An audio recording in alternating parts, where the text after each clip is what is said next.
Welcome to Prentice Hall's Video Tutor segment on the urinary system. Much of what people once thought of as garbage is actually reusable. Today, many people actively participate in recycling, separating reusable or unused materials from those that are not. Similarly, in your body, your kidneys reclaim useful molecules and discard the waste in urine.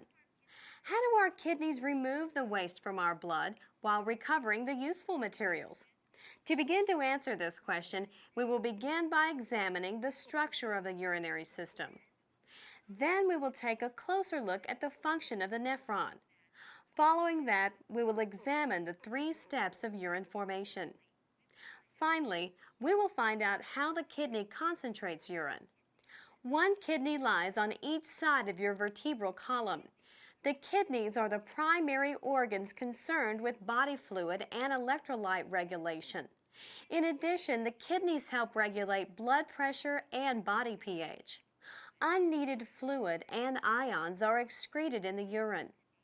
Also contained in the urine are metabolic waste products such as urea and uric acid, which form during the breakdown of proteins and nucleic acid. The combination of water, ions, and waste leave the kidneys as urine, which flows through the ureters and into the urinary bladder, which will store the urine until it passes out of the body through the urethra. A renal artery supplies each kidney with blood. The blood is distributed to over 1 million nephrons, the functional units of the kidney. Nephrons are found in the cortex and medulla of the kidney. Each nephron is composed of the renal corpuscle and a renal tubule. The renal corpuscle has 2 parts, a spherical capillary cluster called the glomerulus and a cup-like container called Bowman's capsule, which surrounds the glomerulus. The renal tubule has 3 contiguous sections: the proximal convoluted tubule, the loop of Henle, and the distal convoluted tubule. Each renal tubule empties into a connecting tubule that leads to a collecting duct. Connecting tubules from many nephrons empty into each collecting duct. Blood reaches the glomerular capillaries through the afferent arteriole. Blood then leaves the glomerulus in the efferent arteriole, which supplies a network of peritubular capillaries. From the peritubular capillaries, capillary loops, the vasa recta, extend alongside the loop of Henle.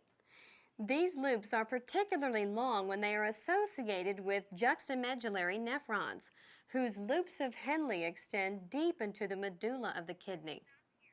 Let's stop here for a quick concept review of the urinary system. Breakdown of proteins and nucleic acids produces what type of waste?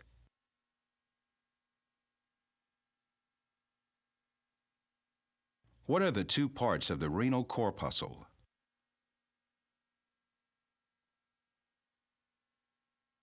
What blood vessel empties into the glomerulus?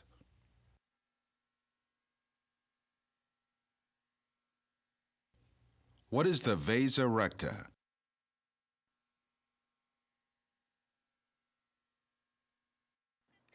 Welcome back.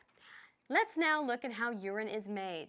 If we think again of our recycling analogy, we can compare urine formation with throwing both garbage and unused needed materials into a bin, then taking back what we want to keep.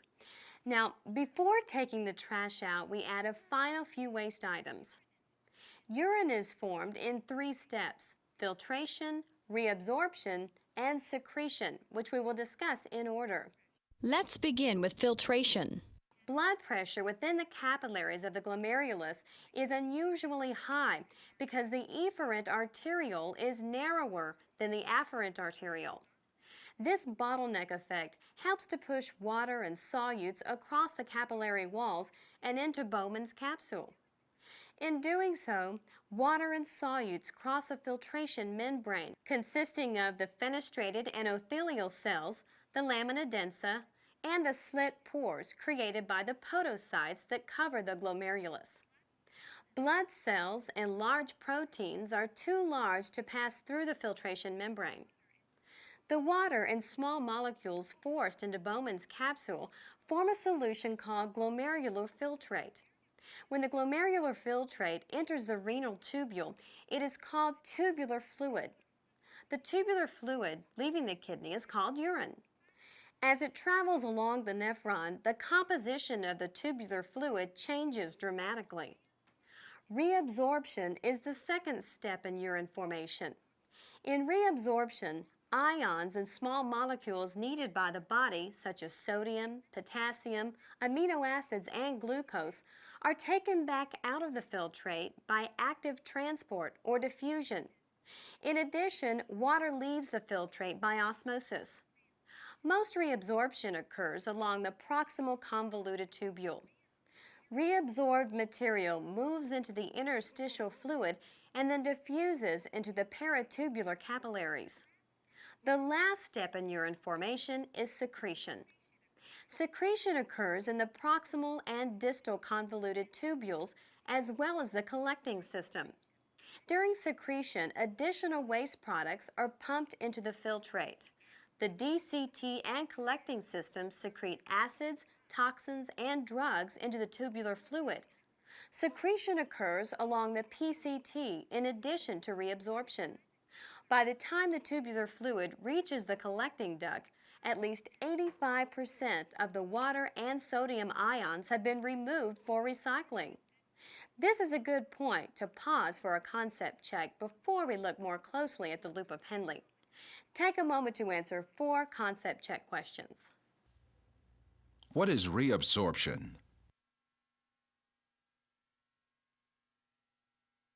Where does reabsorption occur?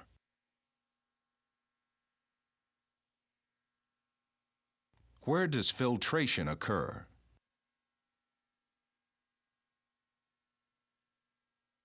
What is the driving force for filtration?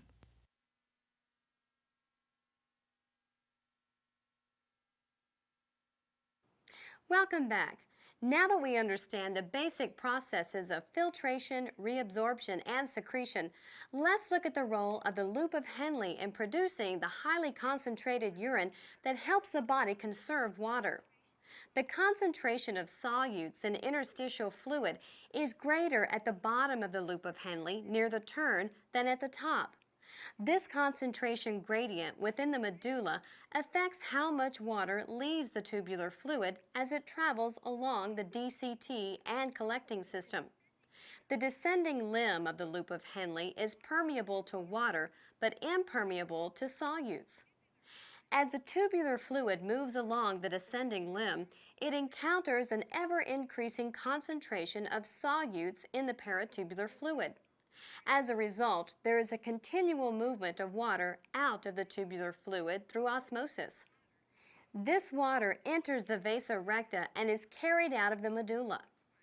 Meanwhile, the remaining tubular fluid becomes increasingly concentrated.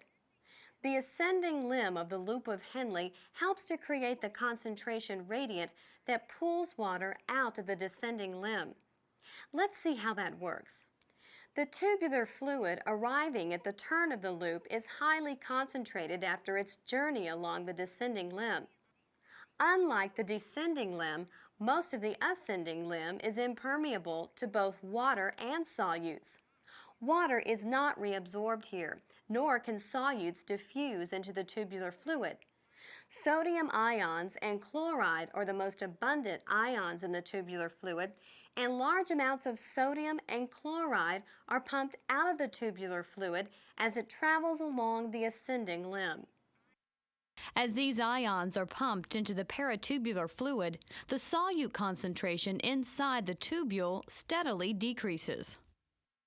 As the solute concentration decreases, fewer sodium and chloride ions are pumped out of the tubular fluid. Thus, the solute pumps along the ascending limb helps to create the concentration gradient responsible for concentrating the tubular fluid in the descending limb. This is a positive feedback loop. The pumping of solutes from the tubular fluid in the ascending limb adds to the concentration gradient within the medulla, which in turn draws additional water from the tubular fluid in the descending limb. The rise in the salt concentration of the tubular fluid reaching the ascending limb further stimulates sodium and chloride transport within the ascending limb. This phenomenon is called countercurrent multiplication. Countercurrent because the tubular fluid in the ascending and descending limbs travel in opposite directions, and multiplication because the positive feedback relationship multiplies the effect on water reabsorption in the descending limb and sodium and chloride transport in the ascending limb. The countercurrent mechanism performs two services for the kidneys. First, it is an efficient way to reabsorb solutes and water before the tubular fluid reaches the distal convoluted tubules and the collecting system. Second, it establishes a solute concentration gradient that will permit the passive reabsorption of water from the fluid in the collecting system as the collecting ducts pass through the medulla. The reabsorption of water from fluid in the collecting ducts is regulated by circulating levels of antidiuretic hormone. This and other hormones, such as aldosterone and atrionatriuretic peptide, work to help the kidneys regulate the fluid and electrolyte balance of the body. Where in the loop of Henle is water removed?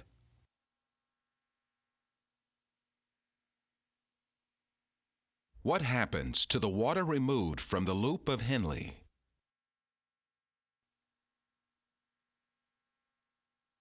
What is the positive feedback loop in countercurrent multiplication?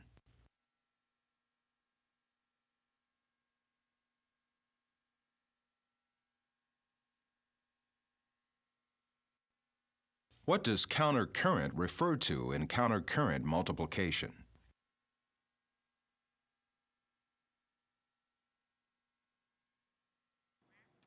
That was the last concept check.